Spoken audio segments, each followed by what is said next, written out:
When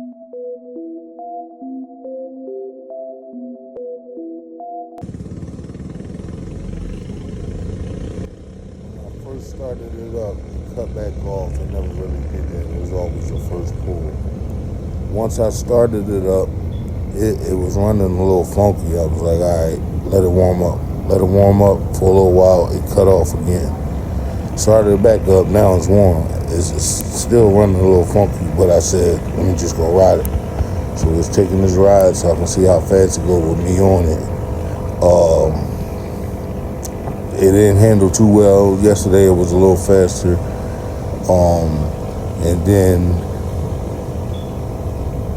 I felt it like bogging down, like, oh, this is not good. Then when it started bogging down, we get back to the bridge part. Once we reach the bridge part, I feel it like bogging down hard. But we got a hill, we going down the hill after that. So after we go down the hill, I hear it turning back up. It's coming now. Once I hear it turning back up, that's when it blew.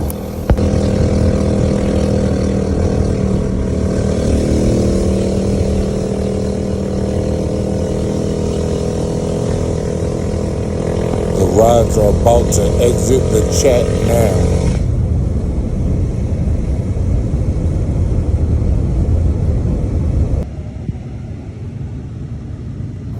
These are some knockoff Pro Taper grips I got from eBay. Knockoffs are getting better and better. $10 Pro Taper grips. No Pro Taper costs more than that. So, that would be that.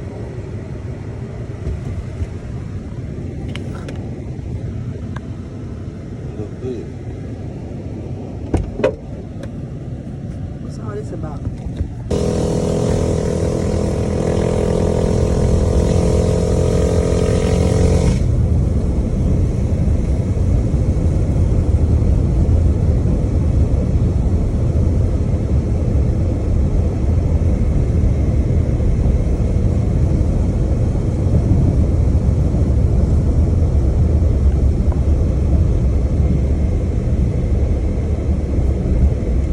It's that type of party.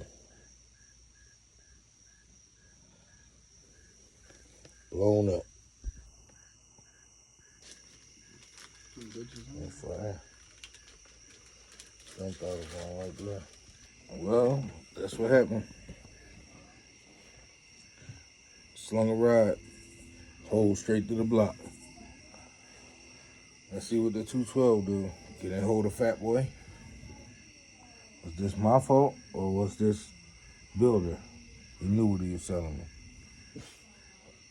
Hold at the top, hold to the side. Booyah, baby, got the Predator 212 in here, and we are tired and I'm ready to go in. Got it in here brand new, man, because whatever that mower is blew up on the. He showed y'all the holes in and everything. You see it, Predator engine. All we gotta do is put the screws in the morning, and this thing be ready to go. Shit, that thing clean.